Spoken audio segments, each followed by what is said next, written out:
suite, nos images du jour. La Syrie ne connaît toujours aucun répit. Nous avons reçu ce soir les images de Robert King, présent sur le terrain pour l'agence Polaris Starface. Ces photos témoignent du quotidien insoutenable des populations civiles. Ça s'est passé hier, dans la zone d'Alep. L'armée a violemment bombardé des quartiers résidentiels. Des dizaines de personnes réfugiées dans les immeubles ont été tuées, tandis que les survivants essayaient de fuir l'enfer à travers les rues criblées de balles. Sur la ligne de front, la population brave les bombes et se presse au chevet des victimes pour les accompagner à l'hôpital Dar al-Shifa, situé non loin de là. Enfants, femmes, hommes, vieillards, les bombardements visent à l'aveugle. Alors que les blessés ne cessent d'affluer, les médecins également pris pour cible manquent cruellement de moyens. Aujourd'hui encore, de nombreux civils sont morts dans des raids aériens de l'armée. Cette photo a été prise en début d'après-midi par Youssef Boudial pour Reuters dans le district El Eda au nord-ouest d'Alep. Le dernier bilan en Syrie s'élève à plus de 26 000 morts depuis le début de la révolte. Pour continuer, le chrono des mois de novembre et décembre 2011. Bonne soirée.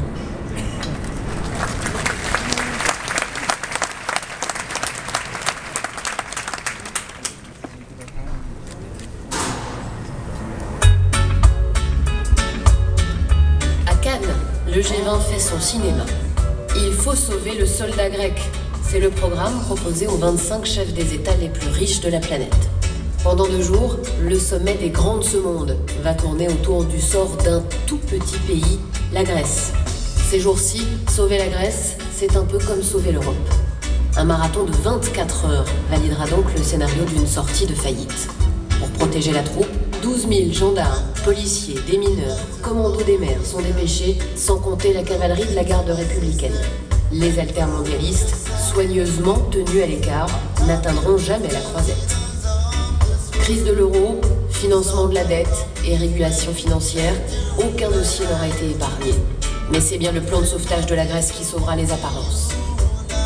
Les visages sont épuisés, mais sur la traditionnelle photo de famille, les sourires de circonstance sont bien là. Peu après, le Premier ministre Georges Papandréou annonce à ses futurs créanciers qu'il souhaite s'en remettre à son peuple pour valider leur plan de sauvetage. Un pari risqué sur le plan diplomatique, qui ne manquera pas de provoquer panique et colère des dirigeants européens. Contraint de renoncer à son projet, il annoncera sa démission sous la pression du G20.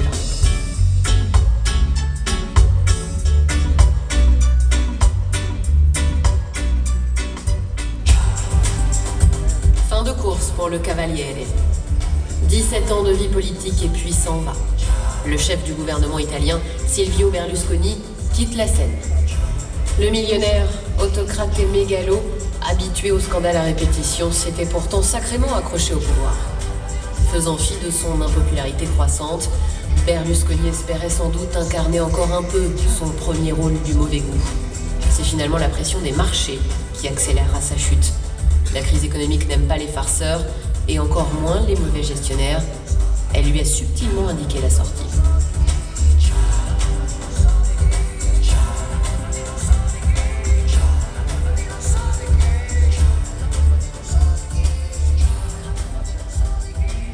Enfin libres. Au Yémen, ils étaient aux mains d'Al-Qaïda depuis plus de 5 mois. 6 humanitaires viennent d'être libérés.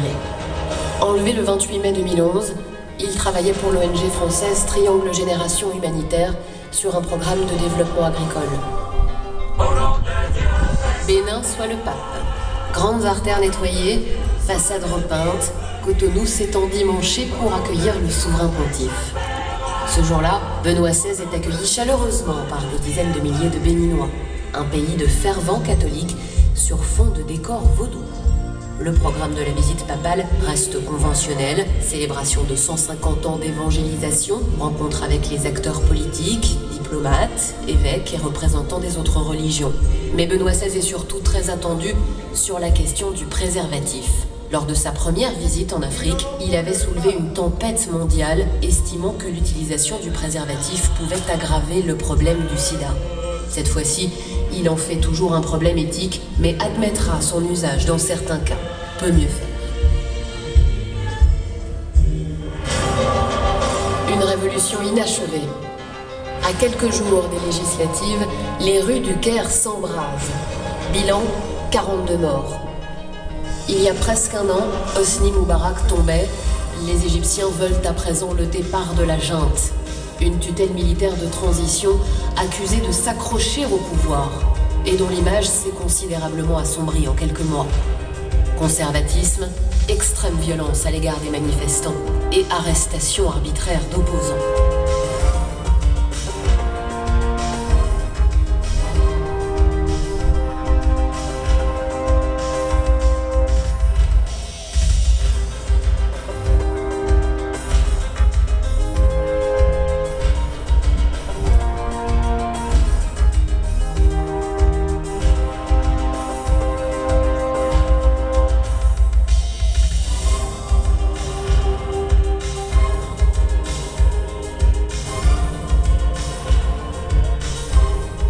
Départ négocié. La tempête de révolte qui souffle sur le monde arabe emporte dans son sillage le régime d'Ali Abdallah Saleh. Mais après 33 ans de pouvoir et des mois de crise, le dictateur yéménite accusé de corruption et de népotisme accepte de quitter le pouvoir en échange d'une immunité totale. Une issue dure à encaisser pour des milliers de Yéménites qui réclament qu'il soit jugé devant la Cour pénale internationale.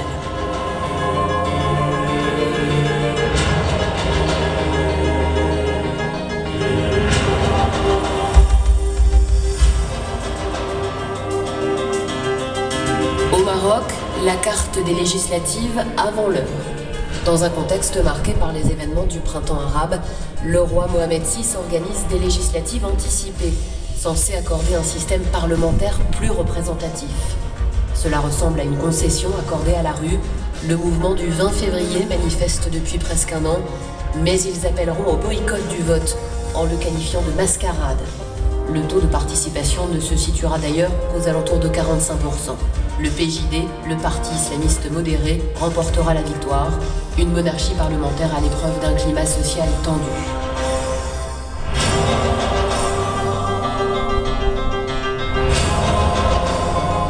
Sueur froide à Durban. Le défi est immense.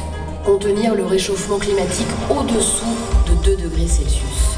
C'est en substance l'ambitieuse mission de 12 000 experts de la communauté internationale réunis à Durban, en Afrique du Sud. Il aura fallu 14 jours de négociations et 2 nuits blanches pour n'aboutir qu'à une addition de promesses, une sorte de feuille de route en vue d'un accord au contour à définir en 2015. Néanmoins, pour la première fois, 2 des grands pollueurs de ce monde, la Chine et les États-Unis, s'accordent enfin sur un texte qui les engage juridiquement. Jour de vote. En RDC, 32 millions d'électeurs sont appelés à élire leur président. Un véritable casse-tête logistique pour ce trop grand pays aux infrastructures précaires. La campagne présidentielle a été secouée par des affrontements meurtriers et l'ambiance demeure tendue. Des observateurs congolais et étrangers sont dépêchés pour veiller à la régularité du processus. Une large partie de la population vote dans le chaos. Le décompte est compliqué et prend du temps.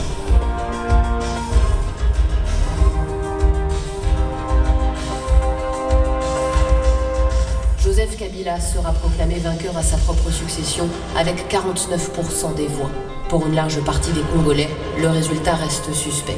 L'aspiration démocratique est immense dans ce pays meurtri par 10 ans de sanglantes guerres civiles. De l'exil à la présidence.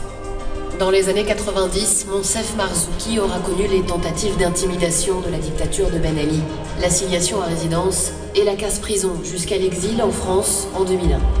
Une révolution et 10 ans plus tard, Monsef Marzouki devient président provisoire de la République de Tunisie.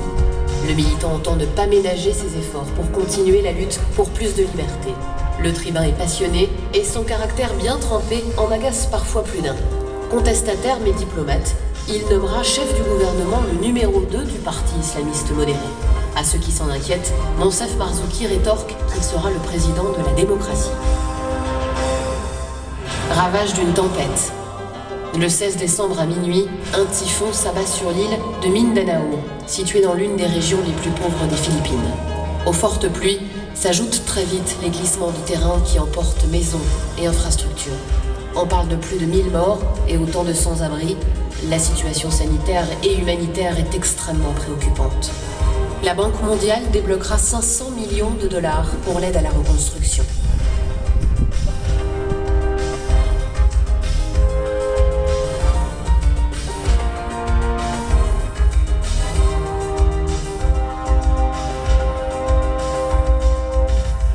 Le dictateur est mort, la peur reste. Dans son train blindé, Kim Jong-il décède d'une crise cardiaque. La population opprimée réagit avec les codes imposés en de telles circonstances.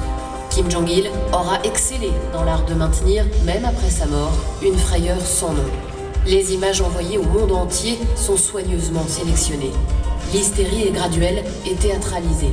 Elle ne convaincra sans doute que l'immense majorité du peuple nord-coréen, élevé dans l'adoration du leader et en proie au sempiternel lavage de cerveau. Son fils, Kim Jong-un, sera intronisé quelques jours plus tard.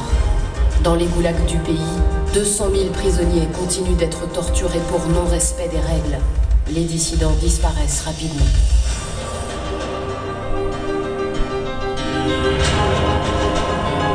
L'échange. C'était la dernière étape de l'accord négocié entre le Hamas et Israël. Celle de la libération de 1027 détenus palestiniens contre celle du soldat franco-israélien Gilad Shalit le 18 octobre dernier. Le contrat aura été respecté. Ce jour-là, une première vague de 550 Palestiniens est libérée des geôles israéliennes.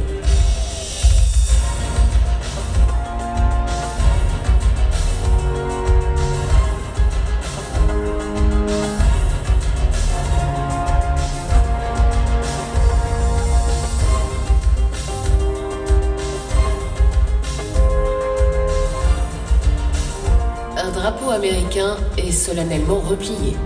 Une courte cérémonie à l'aéroport de Bagdad officialise le départ des troupes américaines. Justifiée par les attentats du 11 septembre et par une recherche d'armes de destruction massive qui reste à ce jour introuvable, l'invasion de l'Irak par George W. Bush ne devait durer que quelques mois.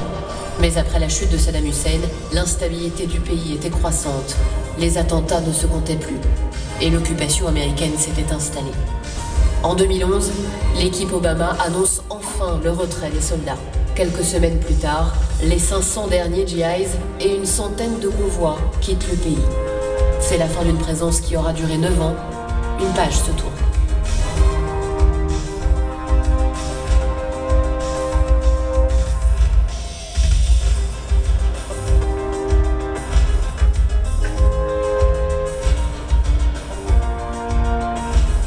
Le Kremlin contesté.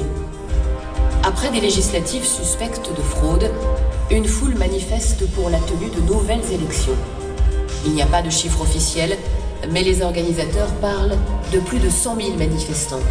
Du jamais vu depuis l'arrivée au pouvoir de Vladimir Poutine, qui s'est d'ailleurs déclaré candidat à la présidentielle de mars 2012. Au-delà de la contestation du scrutin, c'est un peu la légende du tsar qui se fissure lentement.